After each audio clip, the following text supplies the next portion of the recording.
Author is funded by the Pacific Northwest Writers Association, supporting writers from pen to publication since 1955. To learn more about the PNWA and their yearly conference, please go to pnwa.org.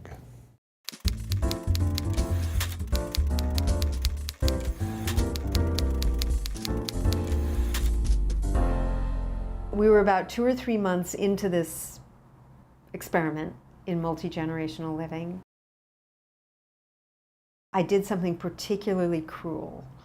We were in a Trader Joe's, and because I didn't realize how much anger and bitterness I really had, and until this moment in the Trader Joe's, when she had a bad hand and she had lost her strength in her right hand, and she was reaching up to a high shelf to reach a half gallon of Lactaid, and usually I would just get it for her, and I turned my back in this cruel act. And so I went home that night, and I couldn't sleep, and I wrote up that scene of us in the Trader Joe's and me turning my back.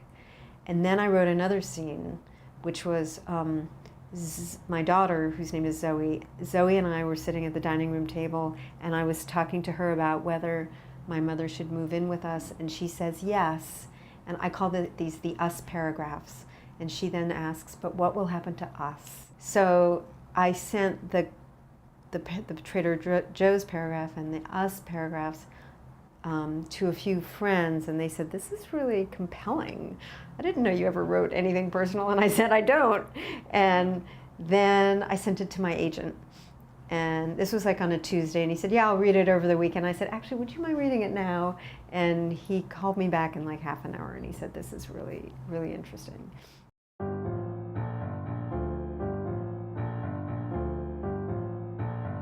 The Hippie Boy is about finding my voice and power, but I don't think that I fully found it until I wrote it.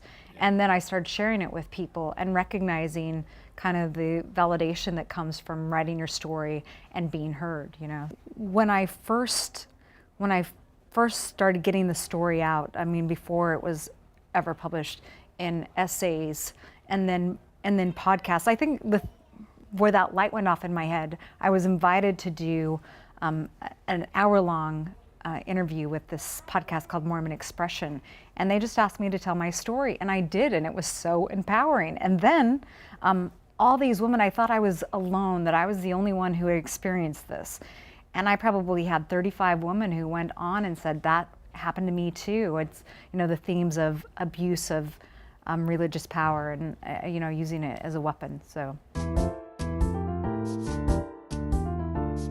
Just this one word has taught me so much: complicity. The reader wants to see your complicity. Yeah. And when we see that on the page, like someone's doing some stuff wrong out there, right? Like it's not all them, whoever, we're all part of the problem. Right. If you can write about how you were part of the problem, you will have readers.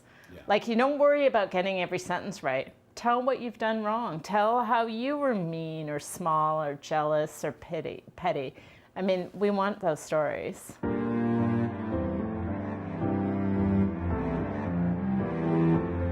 I don't really know what it is like to not publish a memoir. My first book is a family memoir. This is a family memoir. It is more personal. But I'm used to people coming up to me and feeling like they know me.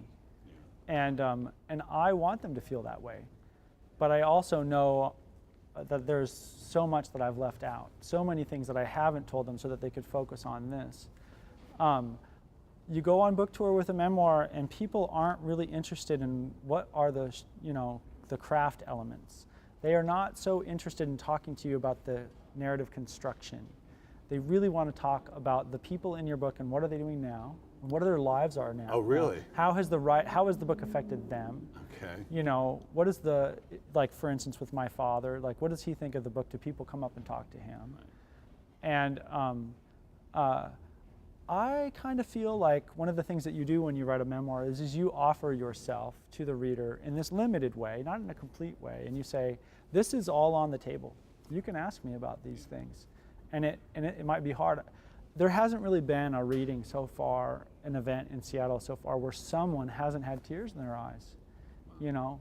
And I've been teaching memoir for 12 years now, and I'm used to it, you know. But the stakes are really high. There's no veil.